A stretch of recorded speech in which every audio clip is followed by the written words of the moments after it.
What do we take out of the Notre Dame win over USC? What do you take away from that? A few things. First of all, that was the first time I was in that stadium, at least for a game, since the Bush Push game. Really awesome game day atmosphere. They have really ramped up. And I thought Marcus Freeman's team, he's a first-time head coach. It's a big job. He'd only been there 1 year as an assistant. I feel like he has grown into the job. They have some really good athletes. I'm interested to see how they take the next step. I thought they had a really good plan for Caleb. They overmatched USC. USC, people can talk a lot about the defense, and it's not very good right now. But it's the offensive line, when you looked at them, they did not look like a top 10 caliber offensive line. And so what I saw from that is Caleb is trying to walk a tightrope, and he does a lot of this stuff. And there's a NFL guy who I really respect, and he made an interesting observation. He was like, it's like he's trying to hit a 5-run home run every play. Oh, wow. And that's what it looked like. And he made 3 turnovers. They had a bunch of mistakes.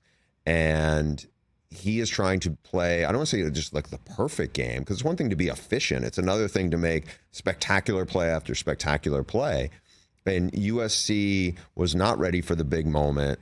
Notre Dame was. And I don't know how USC puts the pieces back, because remember, that's an out-of-conference loss. Right. So if they somehow can beat Oregon and Washington and not stumble, they go to the Pac-12 title game. They still have a chance to make the playoff, but they need to get better, not just the defense, but really they need to get better in a lot of places, including on the offensive line. So then what is your takeaway from Washington, Oregon? What a game that was.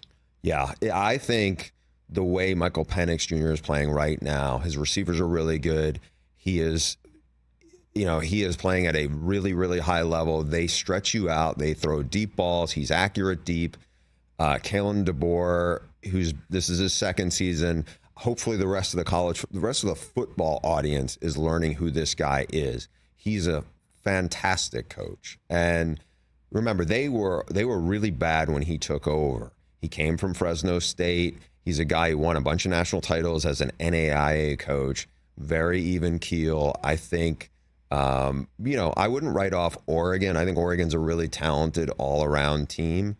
But what you're seeing right now with Washington, and again, they may stumble, because they had their hands full with a good Arizona team a couple weeks ago. I think I'd be surprised if everybody doesn't get picked off at least once in the Pac-12. Do you think that if that does happen, the Pac-12 is left without a playoff seat? Do you think that's possible?